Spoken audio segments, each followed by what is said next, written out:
Doug, you know I'm a big, ATL dude. Love all the artists here. Our folk over here, Brian, works with the majority of them. I love your Janet Jackson cut. I love your Jermaine Dupri cut. Welcome to Atlanta. We're about to talk about interfacial relationships. What? Speaking of Janet and Jermaine, yeah. How's it go down like that, dog? Look, man, he said something earlier about swag. You know what I mean? Jermaine, was the epitome of that. He's been making money since he was a child. She 2 feet taller than dude. It don't matter. His confidence is what got her. I'm the man. You know it, and you love me. You know what? I heard somebody that was close to him said that Jermaine Dupri always says that, I might be whatever foot tall, but when I stand on my money, I'm 6'5". Yeah, and it goes back to that money situation, man. These women, I mean, a lot of times, money is a main factor. Doc, I'm sorry, Corey. Go ahead, brother. I'm just saying, you show me a man who got money who ain't got nobody. It just don't happen. All the brothers who ain't got money, them the ones who ain't got nobody. Interfacial dating, like interracial dating, interfacial dating is where you look at a woman. An ugly dude got a dime. Basically. Or a dude that look like he's got his stuff together, walking around with this mud dunk. Let's keep it real. An ugly girl got a dime. Exactly. Right. Instances all out there. We just talked about Jermaine Dupri and Janet Jackson. No disrespect to JD. How about your boy Jay-Z and Beyonce? I mean, a lot of dudes got questions about that. Like, what are the motives of the women? But it's not even, it's not even, like some people, some women tend to think that when you have money, like a certain confidence comes with that money. You know what I'm saying? Like you're so much sure of yourself. You got a pocket full of money, you walk into the spot, you like real sure of yourself, like, I'm about to buy these bottles I'm about to do. Like it's a whole nother thing. You are very confident that you can take care of yourself and that you can take care of her. So Doc, does pretty people belong together? Should there be no interfacial dating? Man, I think it depends on you. I think once again, your swag. I don't think you can separate money and swagger.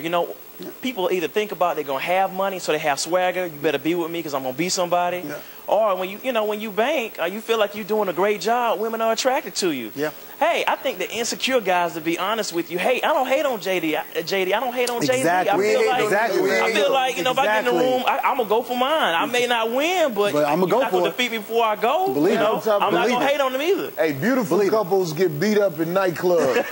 Like when you got a real sexy dude and a sexy girl, they getting jumped on when they walk out. Now you play in the NFL. I'm pretty sure that you've seen a lot of interfacial dating because this dude's 400 pounds, but they got dime pieces. I'm talking about the big uglies. That's the guys that's on the defensive line and the offensive line. 360, 370 pounds, 6'5", 6'6". At the end of the day, once Sunday night's over and the game's up, we're walking out of the locker room, they got the diamonds of the dimes on their arms. I'm talking, she's holding the arm like this, she's got her hand on his chest like this, letting everybody that's there know, this is my Negro. Right. I'm talking white, black, everything, and I just didn't understand. Because those guys don't know how to find out if your woman is down for you. If you want to find out if your woman is down for you, you got to cheat on her. If she leaves you, she ain't never care about you Anyway. Brian, talk about some of these interfacial couples, man. When y'all in the studio and you see Lil Wayne coming there with two chicks that's just like, pa-dow, pa-dow, pa-dow. What do y'all say in the studio, man? Yeah, Lil Wayne ain't no Billy D. Williams, sir.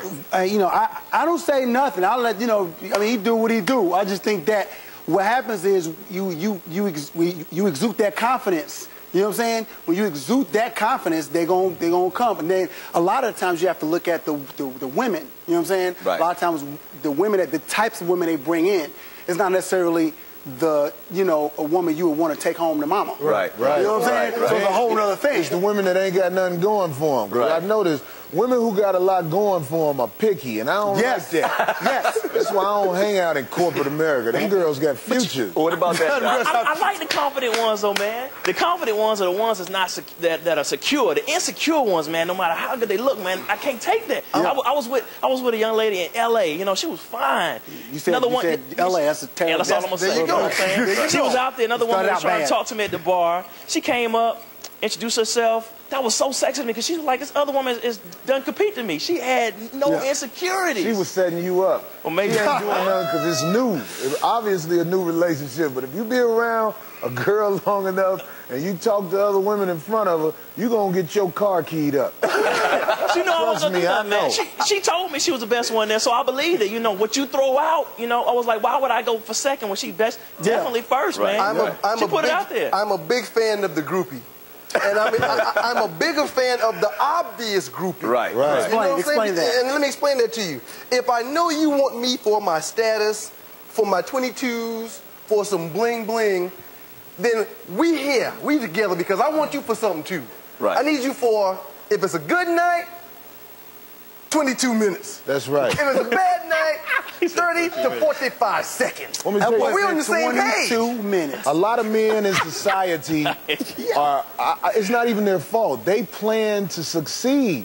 And if you look at the statistics of divorce, you would be better off planning to fail. When I'm out there looking for a woman, I do not want a woman that I have a chance of being happy with. Well, I'm glad you mentioned that, Corey, because, Doc, the same guys I talked about in the locker room that came in with the dimes and that were the big uglies that we called big uglies, and they love to be called big uglies because of their job, the minute those guys get out of the league, either they get cut or they decide to retire, the majority of them that I was on my team, the majority of them, I hear about them getting a divorce 2 months later, 2.5 months later. That's what the main thing I was talking about. Like, is your woman really down for you? Right. You know what I'm saying? Question, right. Like that's the burning question. People are so wrapped up in just superficial things, money, looks, career, the whole bit. But at the end of the day, if you know, my mom was in a car accident when I was in 7th grade and lost her left arm. That taught me who really, really loved my mama and who didn't. You know what I'm saying? Did she get married after that? Yes, she did. She's been married for 10 years. That dude loved her. He loved my mama. Exactly. That's real. That Doc, ain't no talk doubt. about that. You know what I mean? I mean, you know, when we talk about someone down for you, man, that's hard to find because you're trying to figure out who's there for, you know, get where they can get in, you know, the parties you can get in, the influence, the Christmas party. And you know what? A lot of my friends, when I was coming through college, and I met my wife at college, a lot of my friends had this thought that they wanted somebody that they knew before they got successful, before they started working. That works sometimes. And a lot of times that works out, man, because, you know, once you get it and once you've made it, it's really hard to judge. It's a true story, man. I said it when I was playing ball because of what I saw, that every woman that I met while I was playing ball, she didn't stand a chance to be the main woman until I was done playing ball. Because I just didn't trust it. I saw it too much. And it was honestly that way. I meet these chicks that were like, oh, are you trying to get serious? Or you just one of those football players that want to rabbit dance with me?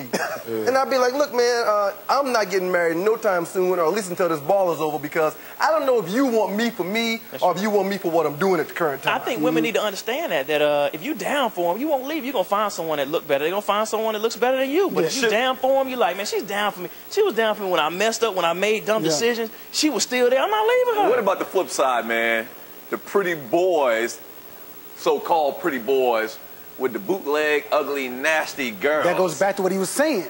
A lot of times, like you say, man, I'm throwing names. I don't want to throw no names out there. Throw names, man. Keep it real show, Brian. You have a situation where you look at Denzel Washington and his wife. Right. A lot of women look at his wife and be like, why is Denzel with her? But because she was down with him from the gate. It's the same mentality. Right. You Well, it's like this. If you're a smart guy, you're going to make a wise decision or a bad decision, and you know it's your fault. See, any woman that really want to be with me, I don't trust them because I know she a bad decision maker. Look, I start out. I never show up on time for the first date. I always do things to let them know what they're getting into. I'm fair. I don't come out the bag later on, you know what I mean? I stole out this girl's purse one day when she went in the gas station to fill up the car we was driving. And she still was with me after that. Whose fault is that? Is that my fault? That ain't my fault. Thing as a male gold digger, Doc. That is funny. Yes, absolutely, man. Yeah,